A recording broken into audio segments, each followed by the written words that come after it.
আসসালামু আলাইকুম ভিউয়ার্স, আশা করছি সবাই ভালো আছেন। আজ ডিম ছাড়া গুড়ের কেক তৈরি করব। কিভাবে তৈরি করব সেটা আজকে শেয়ার করব। চলুন তাহলে দেখে নেই। এর জন্য একটা বোলে 3/4 কাপ তরল দুধ নিয়ে নিলাম, 1/4 কাপ রান্নার তেল, 3/4 কাপ খেজুরের গুড়। মিষ্টিটা এখানে আপনাদের পছন্দ অনুযায়ী কমিয়ে বাড়িয়ে দিতে পারেন। অনেক সময় কিছু গুড়ের মধ্যে মিষ্টি বেশি থাকে, কিছু গুড়ে মিষ্টি কম থাকে, তাই মিষ্টিটা আপনারা চেখে কমিয়ে বাড়িয়ে দিতে পারেন। গুড়, তেল, দুধ সব একসাথে ভালো করে মিশিয়ে নেব। এরপর একটা বোলে ছাঁকনি বসিয়ে দিলাম, তার মধ্যে দিয়ে দিলাম 1.5 কাপ ময়দা, 1 চা চামচ বেকিং পাউডার।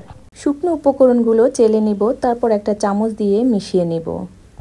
শুকনো উপকরণগুলো যখন গুড়ের সাথে মেশাবো তখন আবারও চেলে দিব, এতে করে কেকটা অনেক বেশি ফুলকো হবে।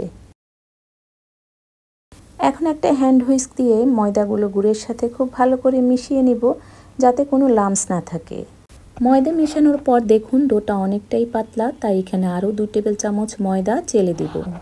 হ্যান্ড হুইস্ক দিয়ে মিশিয়ে একটা স্মুথ ব্যাটার তৈরি করে নিব। এখন একদম একটা পারফেক্ট কেকের ব্যাটার হয়েছে। এই পর্যায়ে একটা বাটিতে দিয়ে দিলাম 1 চা চামচ ভিনেগার এবং 1/2 চা চামচ বেকিং সোডা। সবগুলো ভালো করে মিশিয়ে সাথে সাথে কেকের মধ্যে দিয়ে ভালো করে মিশিয়ে নিব। এরপর একটা কেকের মোল্ডে তেল লাগিয়ে বাটার পেপার লাগিয়ে নিলাম, তারপর এর মধ্যে কেকের মিশ্রণটা ঢেলে দিলাম। এখন এটাকে চুলায় বেক করব, তাই একটা হাঁড়ি বসিয়ে দিলাম, মাঝখানে একটা স্ট্যান্ড দিয়ে তার উপরে কেকের মোল্ডটা বসিয়ে ঢাকনা দিয়ে ঢেকে দিলাম 50 মিনিটের জন্য। চুলার আগুন প্রথম 5 মিনিট হাইতে থাকবে, তারপর একদম লো করে দিব। 50 মিনিট পর ঢাকনাটা তুলে নিলাম, একটা কাঠি গেঁথে চেক করে নিব হয়েছে কিনা। কেকটা হয়ে গেছে। এখন চুলা থেকে কেকটা নামিয়ে নিব। ঠান্ডা হয়ে যাওয়ার পর কেকটা মোল্ড থেকে নামিয়ে বাটার পেপারটা তুলে নিলাম। দেখুন কেকটা কতটা সফট হয়েছে। এখন কেকের উপরে ডেকোরেশনের জন্য একটা ক্রিম তৈরি করে নেব, তাই একটা হাঁড়িতে দিয়ে দিলাম 2 টেবিল চামচ চিনি, 2 টেবিল চামচ গুঁড়ো দুধ, 2 টেবিল চামচ কর্নফ্লাওয়ার, 2 টেবিল চামচ ডানো ক্রিম। শুকনো উপকরণগুলো হ্যান্ড হুইস্ক দিয়ে মিশিয়ে তারপর দিয়ে দিলাম 1/2 কাপ তরল দুধ। সবগুলো উপকরণ ভালো করে মিশিয়ে তারপর চুলায় বসিয়ে আগুন জ্বালিয়ে দিলাম এবং অনবরত নাড়তে থাকলাম। যখন ঘন হয়ে যাবে তখন চুলা বন্ধ করে নামিয়ে নিব।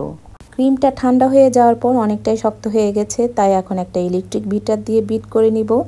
যখন একটু নরম হয়ে যাবে তারপর আমি দিয়ে দিব 1/4 কাপ গুড়। তারপর আবারও ইলেকট্রিক বিটার দিয়ে বিট করে একটা পাইপিং ব্যাগে ভরে নিব। তারপর ঠান্ডা করে কেকের উপর যে কোনো শেপ দিয়ে ডিজাইন করে নিব।